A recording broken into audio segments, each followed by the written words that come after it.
Hello friends, नमस्कार, good morning. कैसे हैं आप लोग? मैं आशा करता हूँ कि सब लोग स्वस्थ होंगे, मस्त होंगे।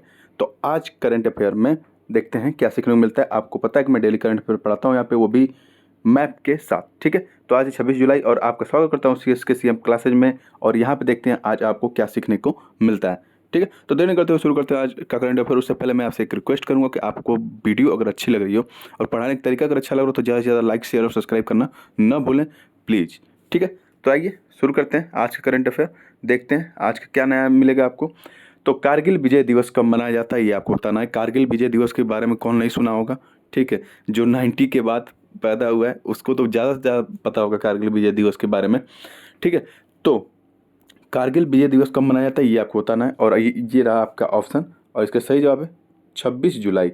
26 जुलाई यानी कि आज के दिन हर साल कारगिल विजय दिवस मनाया जाता है। ठीक है, क्यों मनाया जाता है चलिए इसके बारे में भी थोड़ा सा बात कर लेता हूँ यहाँ पे। आपको पता है कि 1971 में भारत और पाकिस्तान के बीच एक युद्ध हुआ था बांग्लादेश को लेके। ठीक है, बांग्लादेश को लेके वहाँ पे युद्ध हुआ था। तो उसमें भारत ने पटक पटक के मारा था पाकिस्तानियों को। तो फिर क्या हुआ कि 1999 के आसपास एक लाहौर घोषणा पत्र होता है। ठीक है, लाहौर घोषणा पत्र ये होता है कि ये जो इलाका आप देख रहे थे कि ये अपना सुंदर भारत है और यहाँ पे दिखेगा आपको लद्दाख और ये जम्मू कश्मीर। ठीक है, यहाँ दिखेगा POK। मैं जूम करके यहाँ दिखा देता हूँ। ये देखिए, ये POK वाला इलाका यानी कि पाक ऑक्यूपाइड कश्मीर, यानी कि यहाँ पे पाकिस्तान का कब्जा है। ठीक है, तो ये हुआ था ना कि एक लाहौर घोषणा पत्र हुआ था उस समय। तो ये कहा गया कि ये जो LOC वाला इलाका है, LOC वाला इलाका है, इस दोनों जो लाइन है LOC का, इसका दोनों देश द्वारा उल्लंघन नहीं किया जाएगा। ठीक है, लेकिन उस समय पाकिस्तानियों ने क्या किया, अभी इधर ये घोषणा पत्र हो रहा है तो पाकिस्तानियों ने क्या किया कि चालाकी दिखाए, ये LOC क्रॉस करके इधर कारगिल तरफ आ गए। ठीक है, कारगिल पे आके इन्होंने कारगिल पे कब्जा कर लिया और इनका प्लान था कि यहाँ से सीधे ये जाएंगे सियाचिन। सियाचिन आपको पता है सबसे बड़ा युद्ध स्थल के रूप में फेमस है और सबसे ऊंचा युद्ध स्थल के रूप में फेमस है। ठीक है, सियाचिन, यहाँ पे ग्लेशियर भी है, बहुत ही ठंडा इलाका है ये। तो ये लोग चाह रहे थे ये पाकिस्तानी के कारगिल से होकर सियाचिन जाएंगे, वहाँ से पूरा ये पैन इंडिया, यानी कह सकते हैं पैन इंडिया तो छोड़ दीजिए, ये पैन कश्मीर और लद्दाख पे ये कंट्रोल कर लेंगे अपना। और ये जो पॉइंट है कारगिल, अगर कारगिल पे ये लोग कब्जा कर लेते हैं तो ये काट देंगे इधर लद्दाख को और ये कश्मीर को। ठीक है, ये दोनों इलाकों को काट देंगे, मतलब अलग कर देंगे। इनका ये प्लान था, लेकिन उनको पता नहीं था किससे पाला पड़ने वाला है। इंडियन आर्मी से पाला पड़ने वाला था उनका। ठीक है, इंडियन आर्मी को भेजा गया वहाँ पे और उन्होंने पटक पटक के इन लोगों को धोया बहुत ही अच्छे से। और 26 जुलाई को कल लगभग 2 महीने ये युद्ध चला, जिसमें हमारे भारत के बहुत सारे जवान, लगभग 500 के लगभग जवान यहाँ पे वीर गति को प्राप्त हुए। ठीक है, तो उन्हीं के सम्मान में 26 जुलाई को जब ये युद्ध खत्म हुआ तो उन्हीं के सम्मान में 26 जुलाई को कारगिल विजय दिवस मनाया जाता है। ठीक है, क्योंकि ऑपरेशन विजय भी चलाया गया था उस समय। तो कारगिल विजय दिवस यहाँ पे मनाया जाता है हर साल। इस बात को थोड़ा सा आप ध्यान रखेंगे। तो इसका सही जवाब है ऑप्शन डी, कारगिल विजय दिवस 26 जुलाई को मनाया जाता है। आगे चले, तो अभी कहाँ पर हाल ही में रेजर पे ने अपना पहला अंतर्राष्ट्रीय भुगतान गेटवे ओपन कर दिया। आपको पता है कि भारत का जो UPI है, यूनाइटेड पेमेंट जो इंटरफेस है, वो विश्व के बहुत से देशों में अपना वो झंडा गाड़ रहा है। कहने का मतलब वहाँ पे जाके वो अपना इंटरफेस खोल रहा है, एक नया गेटवे खोल रहा है भुगतान करने का। जैसे कि आप अगर उस देश में जाएंगे तो आप UPI के माध्यम से, यानी कि रुपये में भी वहाँ पे, रुपये में भी आप वहाँ पे पेमेंट कर सकते हैं। तो ऐसे ही रोजर पे कर रहा है, रोजर पे या रेजर पे से कहते हैं। तो ये कहाँ पे अपना पहला अंतर्राष्ट्रीय भुगतान गेटवे खोला है? तो इसका सही जवाब है मलेशिया। ठीक है, ये मलेशिया में ऐसा कर किया है। तो इस बात को थोड़ा सा आप ध्यान रखेंगे। मैपिंग में मैं आपको दिखा देता हूँ। ये रहा मलेशिया की लोकेशन, आप यहाँ देख सकते हैं। ठीक है, तो यहाँ पे ये ओपन किया है अपना पहला इंटरनेशनल भुगतान गेटवे। आगे चलें, तो अभी हाल ही में नागालैंड, ठीक है, ये नागालैंड लिख दिया हूँ, सॉरी, ये नागालैंड से राज्यसभा की अध्यक्षता करने वाली पहली महिला सदस्य कौन बनी है? बहुत ही मोस्ट इंपॉर्टेंट क्वेश्चन है, मोस्ट इंपॉर्टेंट कह सकते हैं इसको। और ये चारों नाम भी आप याद रखेंगे, ये मोस्ट इंपॉर्टेंट है क्योंकि आने वाले एग्जाम में जरूर यहाँ से प्रश्न पूछा जाएगा। ठीक है, तो यहाँ पे प्रश्न है कि नागालैंड से राज्यसभा की अध्यक्षता करने वाली पहली महिला सदस्य कौन बनी है? तो इनका नाम है एस फांगनोन कोन्याक, एस फांगनोन कोन्याक। ठीक है, ये हैं। और इनके बारे में मैं बता दूं तो ऐसा ये नहीं है कि ये पहली बार इस पद पे जा रही हैं, लेकिन पहली बार इस पद पे तो जा रही हैं, ये नागालैंड से हैं। ठीक है, और वहाँ से ये MP यानी कि राज्यसभा, ठीक है, मेंबर ऑफ पार्लियामेंट, राज्यसभा में बात कर रहा हूँ, तो ये राज्यसभा की सांसद बनने वाली भी पहली महिला सदस्य थी नागालैंड से, ठीक है। और नागालैंड से ये पहली बार राज्यसभा में अध्यक्षता करने वाली भी ये पहली महिला बन गई। इस बात को भी थोड़ा सा ध्यान रखेंगे। नागालैंड की बात हो रही है, नागालैंड की लोकेशन देख लीजिए आप, ये सुंदर भारत है, ठीक है। ये पूरा पैन इंडियन, पूरा इंडिया की बात की जाती है। और ये है नॉर्थ ईस्ट का पार्ट। नॉर्थ ईस्ट में आपको पता है कि 8 राज्य आते हैं, सिक्किम को भी इसमें ऐड किया जाता है 8 राज्य को, ठीक है। लेकिन जब सिक्किम को इसमें से निकाल देते हैं तो ये बचते हैं 7 राज्य, ठीक है। 7 राज्य में कौन कौन से आते हैं? अरुणाचल प्रदेश, असम, नागालैंड, मणिपुर, मिजोरम, त्रिपुरा, मेघालय, ठीक है। इन सातों को 7 सिस्टर के नाम से भी जाना जाता है, ठीक है। और आपको पता है कि ये नागालैंड है, ये देखिए नागालैंड है, इसकी राजधानी कोहिमा है। और इसके साउथ में देखिएगा मणिपुर, जिसकी राजधानी है इम्फाल, ठीक है। और मणिपुर में ही बहुत ही विचित्र घटनाएं देखने को मिल रही हैं, ठीक है। बहुत ही विचित्र कह सकते हैं। विचित्र क्या है, वो दिल को दहला देने वाली घटनाएं भी वहाँ पे देखने को मिली है। हिंसा वहाँ हो रही है कुकी और मैतेई जनजाति के बीच में, ठीक है, ठीक है। तो कुकी वहाँ की जनजाति, मैतेई वहाँ का समुदाय है। इस बात को थोड़ा ध्यान रखिए, क्योंकि मैतेई को जब वहाँ पे एसटी का दर्जा दिया गया था तभी से ये विरोध प्रदर्शन शुरू हो गया था। ओके, तो इस बात को यहाँ पे आप ध्यान रखेंगे। और मैं अगर आपको बता दूं तो देखिए, अभी कुछ समय पहले आपने सुना होगा कि राज्यसभा के जो सभापति हैं जगदीप धनखड़ जी, इन्होंने जो राज्यसभा के उपाध्यक्ष का एक पैनल होता है, ठीक है, एक पैनल होता है जिसमें 8 लोगों की अभी नियुक्ति की जाती है। तो इन्होंने कहा कि इन 8 लोगों में कम से कम 50% महिलाएं होंगी, ठीक है। 8 लोगों में 50% महिलाएं, यानी 8 का 50% आपका 4 हो जाएगा, यानी कि 4 महिलाएं होनी चाहिए इसमें। ये एक ऐतिहासिक फैसला इन्होंने सुनाया क्या कहा कि ऐसा होना चाहिए, नियुक्ति अब 4 महिलाओं की जरूरी है उसमें करना, क्योंकि महिलाओं को भी आगे लाना है, ठीक है। और ये जो समानता की भावना है वो सब में बढ़ाना है। तो ये 4 महिलाओं की नियुक्ति करने की बात की, और ये 4 महिलाओं का नाम ये है, पीटी उषा जी है, फौजिया खान जी हैं, सुल्ता देव जी हैं, और इसी में से एक हैं एस फांगनोन कोन्याक, ठीक है। और अभी इनको अध्यक्षता करने का मौका मिला है राज्यसभा का। तो ये नागालैंड की ऐसी पहली महिला बन गई हैं जिसने राज्यसभा की अध्यक्षता कर रही हैं, ठीक है। तो इस बात को याद रखेंगे, इनका नाम है S Phangnon Konyak.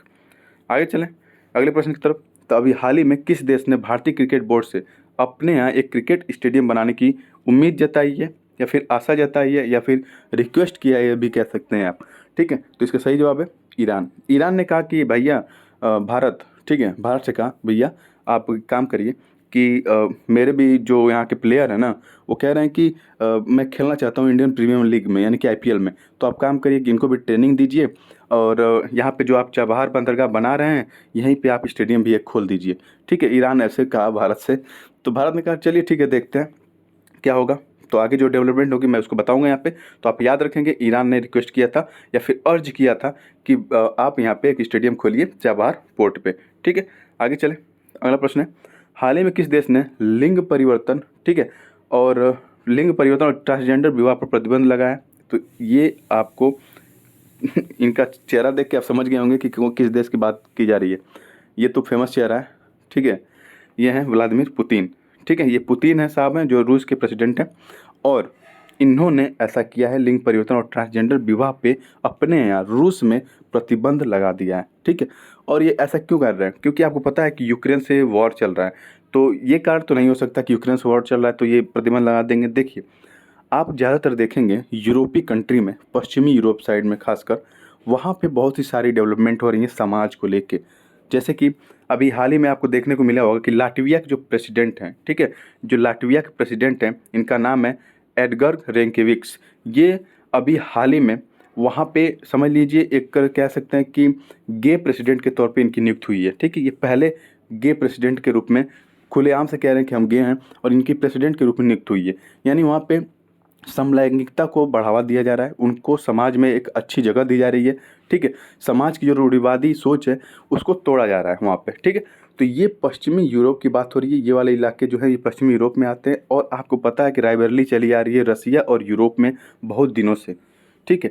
Cold war चला आ रहा है रसिया और यूरोप में बहुत दिनों से, अमेरिका जिसके साथ है यूरोप के साथ। तो उनको टक्कर देने के लिए, एक तरह कह सकते हैं, ये दिखाने के लिए कि आप समलैंगिकों को या फिर एलजीबीटीक्यू जो समुदाय हैं उनको आप इतना छूट दे रहे हैं, हम नहीं देने वाले छूट, ठीक है। रसिया ऐसा कह रहा है हम नहीं देने वाले हैं छूट, ठीक है, तो हम प्रतिबंध लगाएंगे। ऐसा अगर हमारे देश में कोई करेगा, लिंग परिवर्तन करेगा या ट्रांसजेंडर विवाह करेगा, तो हम उसको गैर कानूनी घोषित करेंगे और उनको सजा देंगे, ऐसा रसिया कह रहा है, ठीक है। तो इसका सही जवाब है रूस। ओके, तो LGBTQ समुदाय क्या है उसको मैं बता देता हूँ। एल से होता है लेस्बियन, यानी कि लेस्बियन उन्हें कहते हैं जब दो महिलाएं एक दूसरे के प्रति आकर्षित होती हैं तो उन्हें लेस्बियन कहते हैं। गे उन्हें कहते हैं जब दो पुरुष एक दूसरे के प्रति आकर्षित होते हैं, उन्हें गे कहते हैं। बाइसेक्सुअल उसे कहते हैं जब एक पुरुष किसी महिला की तरफ भी आकर्षित होता है और किसी पुरुष की तरफ भी आकर्षित होता है तो उसे हम बाइसेक्सुअल कहते हैं। और ट्रांसजेंडर उसे कहते हैं जब कोई बच्चा जन्म लेता है तो उस समय उसका लिंग निर्धारित होता है कि ये लड़का है कि लड़की है। उसके बाद जैसे जैसे उसका शारीरिक ग्रोथ होता है तो उसके बाद उसमें कुछ परिवर्तन आने लगते हैं जिसमें दोनों लक्षण दिखाई देते हैं, एक तो महिला का भी और एक पुरुष का भी। तो ऐसे लोगों को ट्रांसजेंडर कहते हैं। और क्यूरिंग उसे कहते हैं जो ये पूरा समुदाय मिला दें तो उसे क्यूरिंग कहते हैं, ठीक है। तो ये है LGBTQ समुदाय। और लिंग परिवर्तन और ट्रांसजेंडर विवाह पर अभी हाल ही में कड़े प्रतिबंध लगाए हैं रूस ने। अगर युगांडा की बात करें तो युगांडा भी पीछे नहीं है। युगांडा भी ने अभी जल्दी में एंटी गे बिल पास किया था अपने यहाँ, ठीक है, एंटी गे बिल। तो इस बात को भी थोड़ा सा ध्यान रखेंगे। आगे चलें तो यहाँ पे आप मैप देख लीजिए रूस का। ये रूस का मैप है, ठीक है। ये अपना सुंदर भारत है, नॉर्थ में चीन है, उसके बाद मंगोलिया यहाँ दिखेगा, मंगोलिया, उसके नॉर्थ में ये रूस है और इसकी राजधानी है मॉस्को, ठीक है, मॉस्को। और इसकी बाउंड्री इधर फिनलैंड से लगती है, इस्टोनिया, लाटविया, लिथुआनिया, बेलारूस, ठीक है, यूक्रेन से लगती है। तो इन सबसे भी इसकी बाउंड्री शेयर होती है, इस बात को थोड़ा सा ध्यान रखेंगे। अगर मैं रूस की राजधानी की बात करूँ तो बता दिया कि रूस की राजधानी है मॉस्को, ठीक है। और इसके करेंसी की बात करूँ तो रूस में रूबल का इस्तेमाल किया जाता है। और यहाँ के प्रेसिडेंट है व्लादिमीर पुतिन और प्राइम मिनिस्टर हैं यहाँ के मिखाइल मिशुस्तिन करके, ठीक है। आगे चलें अगले प्रश्न की तरफ। हाल ही में किस राज्य की सरकार ने विरासत वृक्ष अंगीकरण योजना के तहत सूबे के 948 वृक्षों को विरासत वृक्षों को संवारेगी, मतलब इनको प्रोटेक्शन देने वाली हैं ये 948 वृक्षों का। भी 948 वृक्षों का ही सिलेक्शन किया गया। आने वाले समय में बहुत सारे वृक्षों का इसमें सिलेक्शन किया जाएगा। ये विरासत वृक्ष होते क्या, जिनकी उम्र 100 साल से ज़्यादा होगी, जिन वृक्षों की आयु 100 साल से ज़्यादा होगी उसे विरासत वृक्ष कहा जा रहा है, ठीक है। और ऐसा उत्तर प्रदेश सरकार ने फैसला लिया है। ऐसा इसलिए किया गया कि वृक्षों को बचाएंगे, वहाँ पे सेल्फी पॉइंट बनाएंगे, वहाँ पे टूरिस्ट प्लेस डेवलप किया जाएगा और उनके बारे में बताया जाएगा कि ये कौन सा वृक्ष है और कितना साल पुराना है, ठीक है। इससे ये होगा कि फॉरेस्ट के प्रति लोगों का जागरूकता बढ़ेगी, ठीक है, जंगल के प्रति लोग जागरूकता बढ़ेगी, पेड़ के प्रति जागरूकता बढ़ेगी, जिससे कि फॉरेस्ट कवर भी यहाँ पे उत्तर प्रदेश में बढ़ेगा, ठीक है। तो ये उत्तर प्रदेश सरकार की पहल है, इस बात को ध्यान रखेंगे। आगे चलें तो वर्ल्ड एक्वेटिक चैंपियनशिप 2023 का आयोजन कहाँ किया जा रहा है ये आपको बताना है, ठीक है। एक्वेटिक्स समझ रहे हैं, तैरने वाली है प्रतियोगिता, ठीक है। इसमें 8 तरह की तैरने वाली प्रतियोगिता होती है और इस समय ये कहाँ आयोजित की जा रही है तो इसका सही जवाब है फुकुओका, जापान। फुकुओका जापान में इसका आयोजन इस समय किया जा रहा है, फुकुओका जापान में वर्ल्ड एक्वेटिक चैंपियनशिप, ठीक है। अगर मैं इसको बता दूं कि इससे पहले कहाँ हुआ था तो इससे पहले हुआ था बुडापेस्ट में हुआ था, हंगरी के बुडापेस्ट में हुआ था 2022 में, 2023 में जापान में ये आयोजित किया जा रहा है, ठीक है। तो जापान की लोकेशन देख लीजिए, अपना सुंदर भारत है, इसे नॉर्थ वेस्ट ईस्ट की तरफ जाएंगे तो यहाँ दिखेगा आपको जापान, जूम कर लीजिए, ठीक है। यहाँ पर आपसे पूछा जाता है जापान से कि जापान के जो आइलैंड कंट्री हैं उनका आइलैंड हैं उनका नॉर्थ टू साउथ क्या करिए क्रम बताइए। तो सबसे ऊपर दिखेगा, नॉर्थ में दिखेगा होकाइडो, फिर दिखेगा साउथ में होन्शु, फिर दिखेगा शिकोकू, फिर दिखेगा क्योसू, ठीक है। तो जो क्योसू वाला ये इलाका है यहीं पे आपको दिखेगा फुकुओका, यहीं पे हो रहा है एक्वेटिक चैंपियनशिप, ठीक है। और जो जापान की राजधानी है टोक्यो वो होन्शु आइलैंड पे आपको दिखाई देगा, ठीक है। तो यहाँ से आपको इतना जानकारी मिला। वर्ल्ड एक्वेटिक चैंपियनशिप 2023 का आयोजन कहाँ किया जा रहा है तो फुकुओका जापान में किया जा रहा है, ठीक है। आगे चलिए जापान संबंधी कुछ और न्यूज़ देख लेते हैं जो भारत से रिलेटेड है।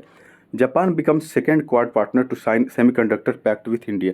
सेमीकंडक्टर हम भी बनाए जापान का भाई, जब अमेरिका पहले नंबर पे आया। देखिए क्वाड पहले बात कर लेते हैं। क्वाड में 4 देश हैं, 4 देश हैं, कौन कौन से हैं? एक तो इंडिया है इसमें, एक यूएसए है, ठीक है, एक जापान है और एक ऑस्ट्रेलिया है, ठीक है।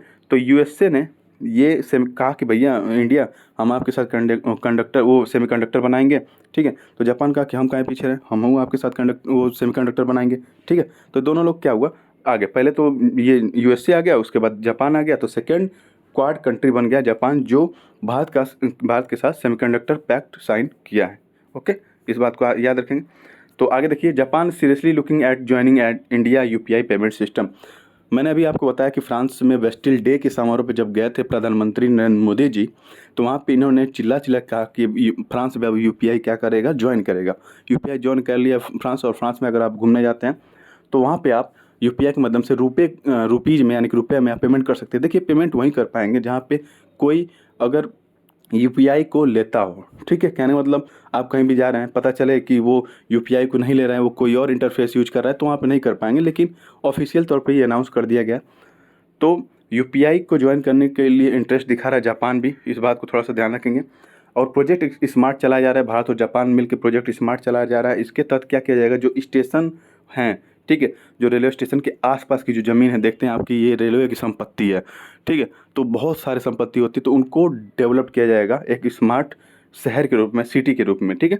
तो प्रोजेक्ट स्मार्ट चलाया जा रहा है भारत और जापान के बीच में, इसमें याद रखेंगे। आगे चलें तो आरबीआई के अनुसार, यानी रिजर्व बैंक ऑफ इंडिया की बात करिए, इसके अनुसार अगर भारत को 2047 तक एक विकसित देश बनकर उभरना है तो हर साल जीडीपी कितना % ग्रोथ करना पड़ेगा। सिंपल है, कहा जा रहा है कि अगर आप 7.6% का एवरेज लेके चलेंगे हर साल, अभी अभी तो आप हैं 2023 में, ठीक है, और ये बात हो रही है 2047 की। कह रहे हैं कि अगर 7.6% का ग्रोथ रेट लेकर आप चलेंगे 2047 तक, तब कहीं जाके भारत एक विकसित देश के रूप में उभर सकेगा, एक विकसित देश बन सकेगा।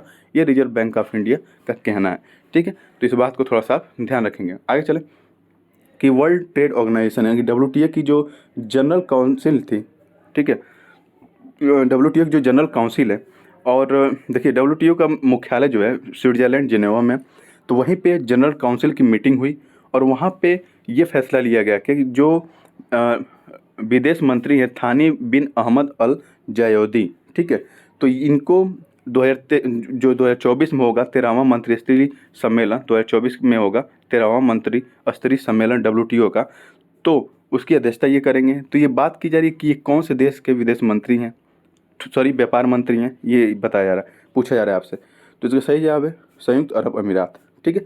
तो संयुक्त अरब अमीरात क्या करेगा, WTO का जो मंत्री स्तरीय थोड़ा सा मंत्री स्तरीय जो बैठक होगी, ठीक है, UAE यानी कि संयुक्त अरब अमीरात में 2024 में, तो UAE उसका क्या करेगा, अध्यक्षता करने वाला है WTO के मंत्री स्तरीय बैठक की, ठीक है। तो फिलहाल चलिए आगे चलते हैं, WTO के बारे में थोड़ा सा बात करते हैं। इसकी स्थापना हुई 1995 में, और इसकी जो अध्यक्ष हैं इस समय वो है नागोजी ओंकोजो इवेला, आपको पता है, ठीक है, और ये अफ्रीकन मुल्क की हैं। और इसमें मेंबर हैं 164 मेंबर यहाँ पे दिखाई देंगे। और 13वीं जो मिनिस्ट्रियल कॉन्फ्रेंस होगा वो अबू धाबी में होगा, ओके, 2024 में। और जो 12वीं मिनिस्ट्रियल कॉन्फ्रेंस है वो जेनेवा स्विट्ज़रलैंड में अभी आयोजित किया गया था 2022 में, ठीक है। तो आगे चलें, तो अगर UAE में ये मिनिस्ट्रियल कॉन्फ्रेंस होने वाला है 2024 में, तो यूए की लोकेशन देख लीजिए, अपना सुंदर भारत है, ये अरेबियन सी है, यहाँ जाएंगे पर्शियन गल्फ में, तो यहाँ पे दिखाई देगा आपको UAE, जिसकी राजधानी है अबू धाबी।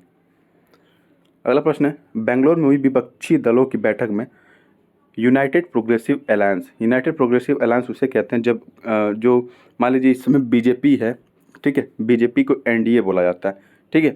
NDA यानी कि बीजेपी के साथ कई सारी पार्टियां उसके साथ जुड़ी हुई हैं, उसको NDA एक अलायंस बनाती है। वैसे यूपीए कांग्रेस के साथ बहुत सारी छोटी छोटी पार्टियां जुड़ी हैं जो मिलकर एक अलायंस बनाती हैं, जिसे हम यूनाइटेड प्रोग्रेसिव अलायंस कहते हैं, उसे यूपीए कहते हैं, ठीक है। तो ये लोग क्या कह रहे हैं कि अपना जो यूपीए वाला नाम है उसे बदलने वाले हैं, और उस नाम को बदल के क्या करने वाले हैं, तो इंडिया करने वाले हैं। इंडिया ये एक शॉर्ट नाम है, इसका पूरा नाम मैं यहाँ पे दिखा दे रहा हूँ। इंडिया का पूरा नाम क्या होगा इनके हिसाब से, Indian national development inclusive alliance, Indian national development inclusive alliance होगा इनका पूरा नाम, ठीक है। तो इस बात को थोड़ा सा ध्यान रखेंगे, थोड़ी सी चेंजिंग है। आगे चलिए, अभी हाल ही में नाटो शिखर सम्मेलन 2023 विनियस में संपन्न हुआ। विनियस किस देश की राजधानी है, ये आपको बताना। तो इसका सही जवाब है विनियस लिथुआनिया की राजधानी है, ठीक है। और वहाँ पे नाटो शिखर सम्मेलन 2023 का आयोजन किया गया। नाटो का फुल फॉर्म क्या है, मैं आपको दिखा देता हूँ। नाटो का फुल फॉर्म होता है नॉर्थ, ये अटलांटिक महासागर है, ठीक है, ये साउथ पार्ट है, ये नॉर्थ पार्ट है, तो नॉर्थ अटलांटिक ट्रीटी ऑर्गेनाइजेशन इसका फुल फॉर्म होता है नाटो का, ठीक है। क्योंकि यहाँ पे ज़्यादातर ये यूरोपीय कंट्री और अमेरिका यहाँ पे शामिल है, इधर से आपको टर्की उर्की भी दिखाई देगा, लेकिन ज़्यादातर यही यूरोपीय कंट्री यहाँ से नाटो जो नॉर्थ अटलांटिक सागर से सीमा शेयर करते हैं वो इसमें ज़्यादातर शामिल है। आपको पता है नाटो में 31वां मेंबर के रूप में अभी हाल ही में फिनलैंड यहाँ पे शामिल हुआ था, ठीक है। और लिथुआनिया के विल्नियस में यहाँ पे अभी नाटो का शिखर सम्मेलन हुआ 2023 का, तो इस बात को याद रखेंगे।